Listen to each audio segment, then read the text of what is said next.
Alright, let's have a look at this moments question from Edexcel A-Level Mechanics past paper. Starting off, like always, learning all the forces. So we have a ramp or a rod resting on the ground at A, resting on the drum at C. So there's going to be reactions at both of these. So reaction A, reaction C. As the weight of the rod or the ramp, it weighs 20 kilograms, so mass 20, weight 20g. And reading the question, rest in equilibrium, rough, horizontal ground. So there is friction on this ground. And if you have a look at the horizontal forces, there is a horizontal component of this force pushing the ramp to the left. So the friction is going to have to be going to the right to counteract that. In this question, if I read ahead, I don't see it saying anywhere that it's in limiting equilibrium. So I am not going to write F equals mu R. Okay, I can't assume that. It's not true. Only in limiting equilibrium or if it's moving. So I think that's all the forces, just reading ahead. Drum, ramp, point of contact. Yeah, that's all the forces. And we can do this triangle for theta. So tan theta 7 over 24. If you do 7 squared plus 24 squared, you get 25 squared. So sine theta 7 over 25 and cos theta equals 24. Okay. And yeah, let's just go in. So usually I would start off with resolving forces and do the moments and all that. Part A does actually ask for a one-liner explanation.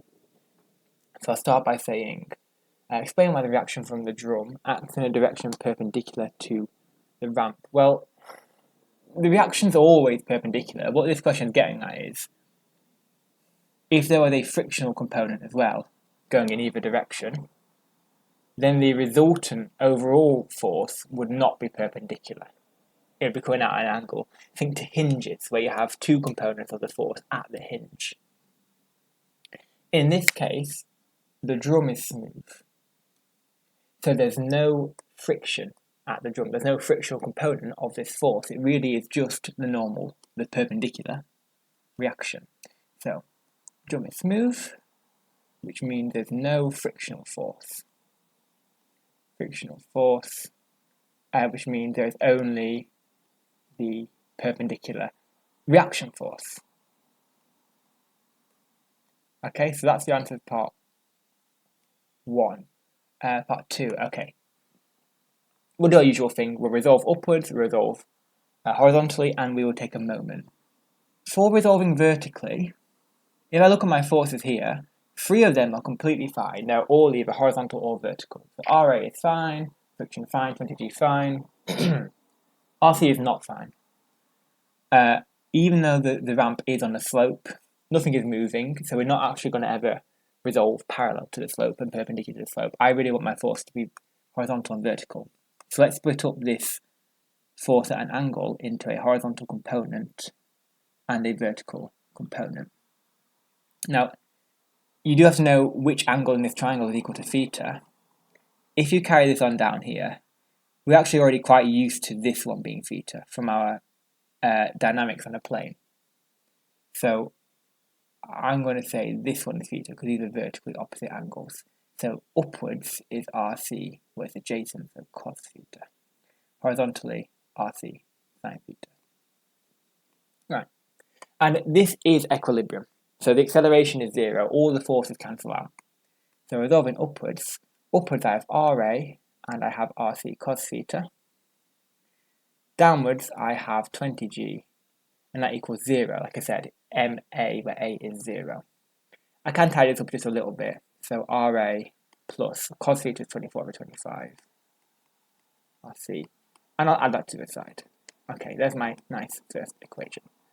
Horizontally, to the right friction, to the left RC sine theta, again equals 0, so friction equals RC times 7 over 25, if you sine theta is 7 over 25. For your moment, you're always going to want to do it about A, okay? You could technically do it at any point. This is, 99% of the time the easiest way. So let's do that. Now, moment, remember, is force times distance. So firstly, I can't forget my distance. Secondly, my forces need to be perpendicular to the rod or to the ramp. So RA and friction, I'm not going to worry about just because they are at A, so they're not going to contribute a moment. Otherwise, I would have to change them. The RC is actually already fine. So I'm going to ignore those red horizontal and vertical components. I'm happy with it being perpendicular. It's the 20G that I'm not happy with. Yeah, this is the one where I need to go, I need to take a perpendicular component and a parallel component. So the main 20G still has to be the hypotenuse of my triangle into and then a parallel perpendicular piece. We know this one's theta, so now I have 20G cos theta coming into the plane and 20G sine theta coming down the plane. Now the sine actually is not going to do anything. The sine theta component is parallel to the rod. It produces no turning force. So when I take moments, it is just the 20G cos theta. Now moment is force times distance. Let's do the clockwise ones, take away the anti-clockwise ones. It doesn't really matter which way around. So clockwise, I have force of 20G cos theta, and a distance, well, it's a uniform rod, right? It says that somewhere in the question. The ramp is modelled as a uniform rod here. So the distance from the end to the centre of mass, where the weight acts, is half the total length of the rod. So it's 8 metres, so that's going to be 4. Okay, now the anti-clockwise moment, because I've only got the 20G and the RC. The anti-clockwise one is RC. Don't need to split it up. However, I do need to remember that it's 5 metres away, so I need to put times by 5. And the overall resultant moment is 0 because it's in equilibrium. So I get 80G cos theta equals 5R. If I just use the fact that cos theta is 24 over 25, and I divide by 5 and use my calculator, so 80 times 24, divided by 25, divided by 5 again, 15.362. You could times that by 9.8 if you wanted. Either's fine. Okay. I forgot to label earlier, this is my second equation. This is like my third equation. So the question is asking for the magnitude of the resultant force acting at A, which means I'm going to need both of these forces, RA and F. Well, equation 1 tells me RA in terms of RC, which I've just found, right? I forgot this is RC. So I just know RC already, so actually if I put RC in to equations 1 and also equations 2, that should give me everything I need, right? So let's look at equation 1 first of all. So back into 1, RA, which is my unknown, which I want, plus 24 over 25. Now RC is 15.36G equals 20G. I'm going to solve this equation in one go, so I'm just going to use my calculator again and take away. So 20 take away 15.36 times 24 over 25. I get 5.2544. Okay. 5.2544G. And equation 2, friction is RC times 7 over 25. So RC again, 15.36 G times 7 over 25, which gives me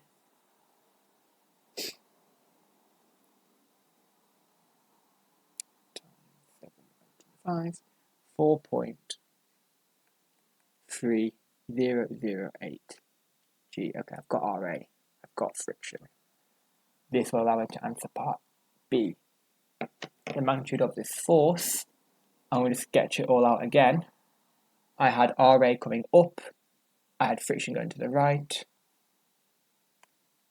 5.2544G, 4.3008G. The resultant force here is a Pythagoras situation. We know that the magnitude, this is like a vector force, right? So I'm going to do the square root of this one squared plus my other one squared. That gives me my magnitude of my resultant force. If we wanted a direction, right, I would have to do sort of a an inverse tan of 5.2544g divided by 4.3008g. It's one magnitude. Using the calculator, I get 5.2544g all squared, and then square root my answer, 66.5 newtons. It's newtons because it's a force, and that is the correct final answer. So just to recap very quick what I did my resolving vertically, horizontally, and my moment. I solved for RA and F, and then I just did the Pythagoras, the magnitude of this overall force here, right, because that's RA. That's my answer. There is one more mark, part C. Do it down here, do it in red, why not? The ramp is still in equilibrium, but the ramp is now not uniform. The centre of mass is actually assumed to be closer to A than to B. So the centre of mass is moving from here, moving sort of further down the ramp, closer to A. What will happen to the normal reaction at C? So you can look at it intuitively. Imagine you're standing on the ramp here. How hard is it pressing on the drum compared to standing lower down? Doing the maths, if you look at the moment equation, this 20g moment was exactly balancing out the RC moment, okay, over here. And we timed the 20g by 4. If I moved it closer to A, it would no longer be 4 meters away from A, it may be something like 3. So this distance is going to decrease. This force is going to go down. So instead of 80g, it might be 70g or 60g. So my value for RC would actually decrease. Now, very quickly, the moment will decrease because it's closer to A. Therefore, the moment for RC will also decrease because they are balancing each other out. If one goes down, the other must also go down. So how it would affect. It doesn't even say explain, it says state. So RC will decrease. I would still explain anyway, just to be sure. So as the moment of the weight is less. Okay. Hopefully that explains this question.